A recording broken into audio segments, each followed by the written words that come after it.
Em 4 de fevereiro de 1969, uma terça-feira, e uma das muitas excursões que o Santos fez pelo mundo na década de 60, um fato histórico aconteceu. Tenho certeza que você já ouviu falar que o Santos é o único time a parar uma guerra. A Guerra de Biafra, na Nigéria, parou para ver o Santos de Pelé jogar. Primeiro vamos entender um pouquinho mais o que foi a Guerra de Biafra. A guerra separatista, no antigo estado de Biafra, é conhecida como uma das maiores tragédias humanitárias do mundo. A Nigéria tinha uma população de mais de 45 milhões de habitantes, composta por mais de 250 grupos étnicos. O país se tornou independente do Reino Unido em 1960, e conflitos internos foram gerados pela supremacia e acesso a recursos naturais, especialmente o petróleo. Os nigerianos sofreram 2 golpes de Estado em 1966. E em 1967, o estado de Biafra se tornou independente. Era o começo de uma guerra civil que só terminaria no ano de 1970. E estima-se que o número de mortos nesses confrontos foi de 500 mil a 3 milhões de pessoas. A partida não estava programada pela delegação santista, obviamente por ser disputada em uma zona de guerra, e ela só foi decidida após o Santos receber garantias de que a sua permanência ali no local seria segura. Menos de 2 meses antes, o Santos vencia o Vasco no estádio do Maracanã por 2-1 e conquistava o seu 6º título brasileiro de forma incontestável.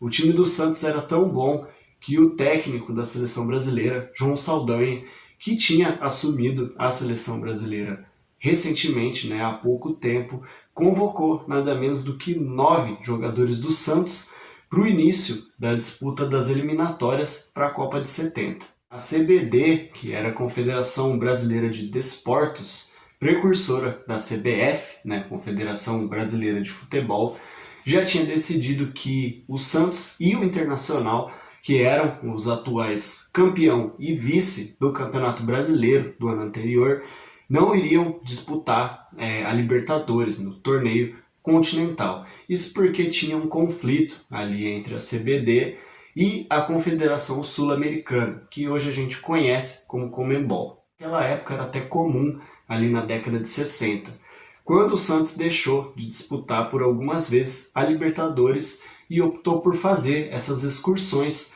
pelo mundo.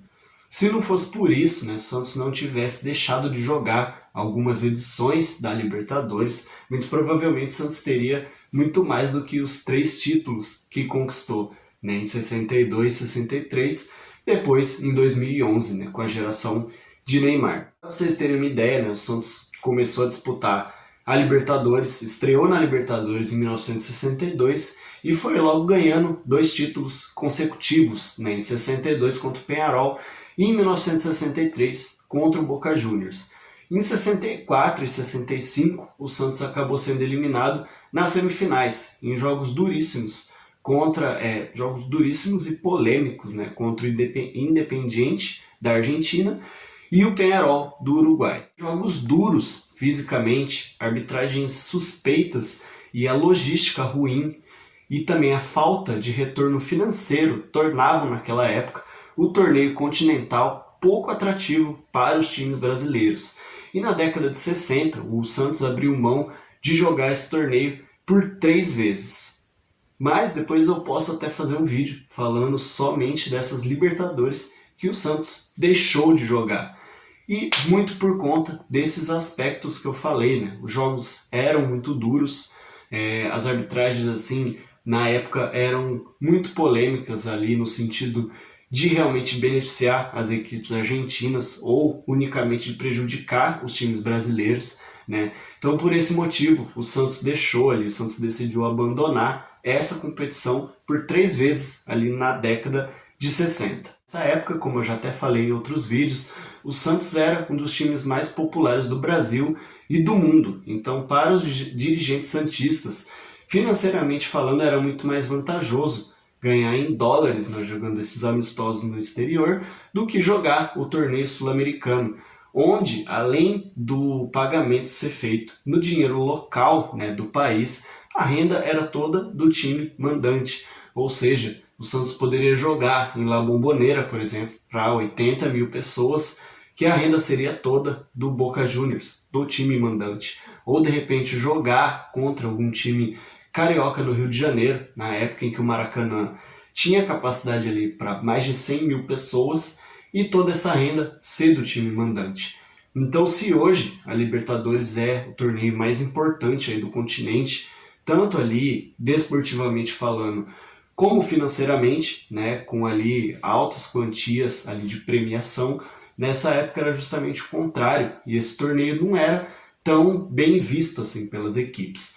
Pensando nisso, o Santos acabou partindo para a África para disputar uma sequência de amistosos, porque, como eu já disse, iria receber em dólar para jogar esses amistosos. E sabendo da popularidade que o time de Pelé tinha, a diretoria do Santos não pensou duas vezes e acabou indo para a África disputar amistosos. E o Santos jogou primeiro na República Democrática do Congo, depois jogou na Nigéria e em Moçambique, até que o clube foi convidado para retornar à Nigéria. Só que dessa vez a partida seria disputada em Benin, cidade próxima à região separatista de Biafra, que era o epicentro dessa sangrenta guerra civil. A delegação santista estava acompanhada do jornalista Gilberto Marques, do jornal A Tribuna, que relatou ali que o governador da região liberou a passagem, né, de toda a delegação santista pela ponte que ligava Benin à cidade de Sapele. E declarou também, né, além disso, feriado, né, em toda a região ali a partir do meio-dia, justamente para que o povo pudesse acompanhar essa partida de futebol. E cerca de 25 mil pessoas acompanharam a vitória do Santos por 2-1 contra a seleção do Meio-Oeste. Os gols foram marcados por Edu e Pelé. Depois disso, Santos ainda jogou em Gana e na Argélia, antes de retornar ao Brasil. Importante, né, interessante a gente notar que até os dias de hoje o esporte muitas vezes ele é utilizado, né, como um auxílio aí na nossa sociedade de uma forma geral, né? Então nessa época a gente já viu um episódio muito importante, por mais ali que a guerra acabou continuando depois desse episódio, né, já que terminou ali só no ano seguinte, né, em 1970, a gente pôde ver que pelo menos por alguns momentos ali, por alguns dias, esse confronto ele foi cessado por conta de uma partida de futebol. É claro que a gente tem esse orgulho muito grande, né, de ter sido o Santos que participou ali desse episódio, mas é bacana demais ver o quanto o futebol, que é o esporte mais popular do mundo, mas também, evidentemente, outros esportes aí são tão importantes na sociedade, porque se a gente olhar para trás, o Santos teve o seu maior craque, e na verdade o futebol teve, né, o seu maior nome, como sendo o Pelé, que era um jogador negro, né, e no início, né, nos primórdios, né, não só aqui no Brasil, como lá na Inglaterra, né, onde o futebol acabou surgindo, era um esporte restrito à elite, né, só as pessoas ricas, só as pessoas que julgavam ser ali de boa aparência podiam praticar esse esporte. Então é muito interessante ver toda essa evolução, ver como o maior craque, né, o maior jogador de todos os tempos é um jogador negro, e ver o quanto o esporte e o futebol tem ajudado aí desde muito tempo, né, a sociedade como um todo, né, galera? Isso é muito legal também notar desse episódio. A guerra parou, pelo menos por alguns dias, para ver o Santos de Pelé jogar, lá em 1969. E essa, com certeza, é uma das histórias mais incríveis do futebol.